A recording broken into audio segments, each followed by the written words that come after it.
നമ്മളിന്നേ കൂന്തൽ നിറച്ചതാണ് കേട്ടോ ഉണ്ടാക്കാൻ പോകുന്നത്. അപ്പം അതിനായിട്ട് നമ്മൾ മിയാസിൻ്റെ വെളിച്ചെണ്ണയാണ് യൂസ് ചെയ്യണത്.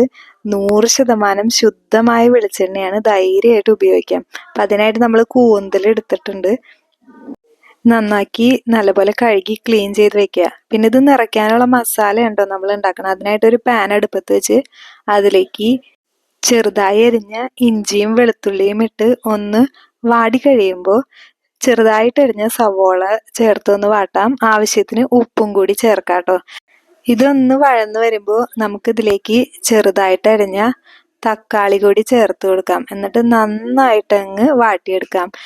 നന്നായി വഴന്നു കഴിയുമ്പോൾ ഇതിലേക്ക് മഞ്ഞൾപ്പൊടി, മുളക് പൊടി, മല്ലിപ്പൊടി, ഗരം മസാല എന്നിവ ചേർത്ത് നന്നായി ഇളക്കി യോജിപ്പിച്ച് വാട്ടിയെടുക്കാം.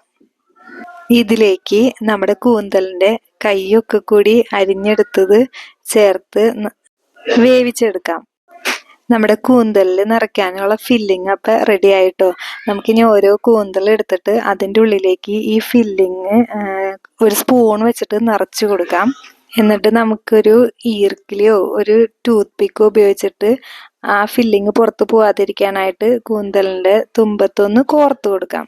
എന്നിട്ട് നമുക്ക് ഈ മസാല ഫില്ല് ചെയ്ത കൂന്തൽ ഒന്ന് സ്റ്റീം ചെയ്തെടുക്കാം. അപ്പം 5 മിനിറ്റ് സ്റ്റീം ചെയ്താൽ മതി കേട്ടോ. കൂടുതൽ നേരം സ്റ്റീം ചെയ്ത് കഴിഞ്ഞിട്ടുണ്ടെങ്കിൽ കൂന്തൽ വേവ് കൂടിയിട്ട് ഒരു റബ്ബർ പോലെ ആയിപ്പോവും. അപ്പം ഹെൽത്ത് കോൺഷ്യസ് ആയവർക്ക് അങ്ങനെ കഴിക്കാം.